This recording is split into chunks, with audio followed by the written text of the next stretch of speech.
கிருஷ்ணலட்சுமியின் குலத்தோன்றலாய் 13 வைரங்களில் ஒன்றாய் தோன்றிய கணேசன் மணமகனாம். திரைகடல் ஓடியும் திரவியம் தேடிய திறனாளி, தொழில் வல்லவராய் லட்சங்களை ஈட்டிய லட்சியவாதி,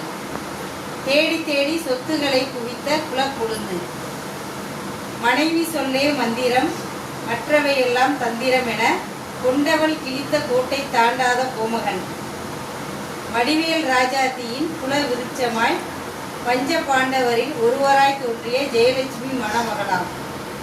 நினைத்ததை நடத்தும் நித்தியமாய் வாழும் நித்திலம்,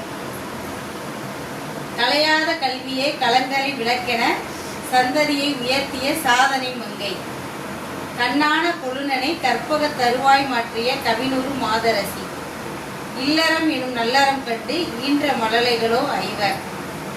முதல் தலைமுறை பட்டதாரியாய் முனைப்புடன் எழுந்து மருத்துவம் படித்து மகத்துவம் படைக்கும் மூத்த பிள்ளை சரவணன், தந்தை பெயர் சொல்ல மெச்சி ஊர் சொல்ல வணிகத்தில் நேர்மை பேணும் முத்துப்பிள்ளை ஆனந்த கிருஷ்ணன், இரண்டாவதாக வந்தவன் என்றாலும் உயர்வான எண்ணத்தில் சீரான செயலில் மாறாத அன்பில் மறையாத பண்பில் குடும்பத்திற்கே முதல்வன் தர்மத்தின் தலைவன் மோகனகிருஷ்ணன், அண்ணனின் வெற்றிக்கு அடித்தளம் அமைத்து தம்பியை உயர்த்தி தங்கையை ஆளாக்கி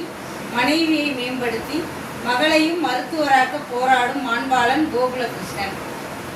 தாய்மையின் இலக்கணமாய் அன்பு மகளை பேணி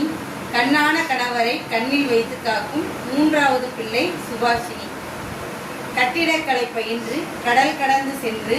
மனைவி மக்கள் அடங்கிய அழகான உலகத்தை சுகமாக பேணும் நான்காவது பிள்ளை ஜெய்கர்,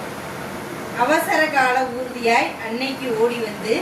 பொறியியல் நிபுணராய் பொருளாதாரம் மேம்படுத்தும் ஐந்தாவது பிள்ளை சர்மிளா,